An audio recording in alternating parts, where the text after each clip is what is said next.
дар шаҳри душанбе бо иштироки намояндагони парлумонҳо, доираҳои тиҷоратӣ, ширкатҳои сайёҳӣ, роҳбарони ассотсиатсияҳо, дигар бахшҳои дахлдор ва коршиносони давлатҳои иттиҳоди давлатҳои мустақил форуми байналмилалии Travel Hub Иттиҳод 2024 баргузор гардид. Иштирокчони форум мақсади баргузории форумро афзоиши гардиши сайёҳон ба Иттиҳоди давлатҳои мустақил, рушди робитаҳои нав байни иштирокчони бозори сайёҳӣ, баланд бардоштани эътироф ва ҷолибияти давлатҳои аъзо, рушди ҳамкории мутақобила ва табодули таҷриба байни мамлакатҳо дар соҳаи сайёҳӣ, солимгардонӣ, экологӣ ва таърихиву фарҳангӣ арзёбӣ намуданд.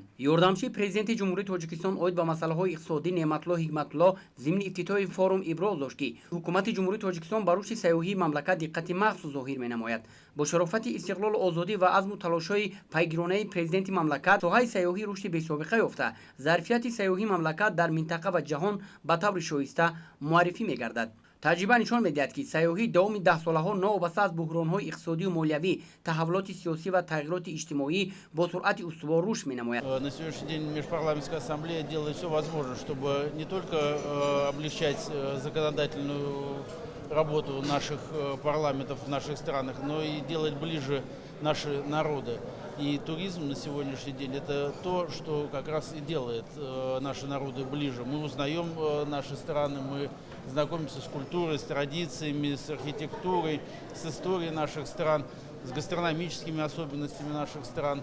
У нас на сегодняшний день родившийся в стенах Межпарламентской ассамблеи проект Travel Hub Содружества полностью соответствует всем этим требованиям. иштирокчони форум доир ба рушди соҳаи сайёҳӣ, ташкили бозори сайёҳии минтақа, муаррифии иқтидори бои табиӣ, сайёҳию фарҳангӣ ва табобатию солимгардонии Тоҷикистон, омӯзишу таҷрибаи пешқадам, ҷалби сармоягузории мустақими хориҷӣ, татбиқи лоиҳаҳои сайёҳӣ, таҳкими ҳамкории соҳавӣ ва бародаршаҳрӣ, рушди шарикӣ бо субъектҳои хизматрасонии сайёҳӣ ва дар ин замина таҳияи стратегияҳои муштараки сайёҳӣ табодули андеша намуданд. Раиси кумитаи рушди сайёҳӣ назди ҳукумати ҷумҳурии Тоҷикистон Камолиддин Муминзод зарфияти сайёҳии Тоҷикистонро ба иштирокчони форум ба таври рӯнамо пешниҳод намуд.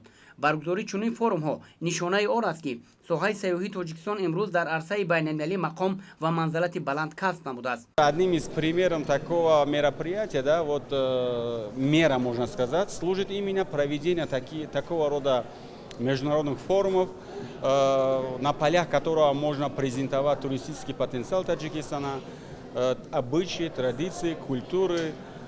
Поэтому вот такие мероприятия будут способствовать увеличению количества туристов и путешественников из стран СНГ, и в том числе из Российской Федерации. аксар сайёҳоне ки ба Тоҷикистон меоянд, бештар ба сайёҳии кӯҳнавардӣ ва табобатӣ рӯ меоранд. Вилояти Мухтори Кӯҳистони Бадахшон яке аз минтақаҳои сайёҳии Тоҷикистон ба ҳисоб меравад, ки борҳо аз ҷониби созмонҳои ҷаҳонӣ ба дахгонаи беҳтарин дохил ва макони зебо барои сайёҳӣ эътироф шудааст. Алексей Свишов, намоянда аз Федератсияи Россия, иброз дошт, ки форуми байналмилалии Travel Hub Иттиҳод 2024 яке аз форумҳои муҳими Иттиҳоди давлатҳои мустақил мебошад. ин форум намояндагони бахши сайёҳии минтақаҳоро ба ҳам ҷамъ оварда барои пешрафти соҳаи сайёҳии давлатҳои аъзо шароит фароҳам меорад. сиёсате ки дар ҷумҳурии Тоҷикистон роҳ андозӣ шуда, сиёсати дар роҳи боз мебошад ва ин албатта хеле як ҷаҳиши хуб мешавад. албатта ин як платформаи хуб аст барои муаррифии имкониятҳои сайёҳии ҷумҳурии Тоҷикистон барои давлатҳои иттиҳод, яъне давлатҳои пастушӯравӣ, ва итминон дорем, ки баъд аз ин форум имкониятҳои хеле хуб фароҳам оварда мешавад.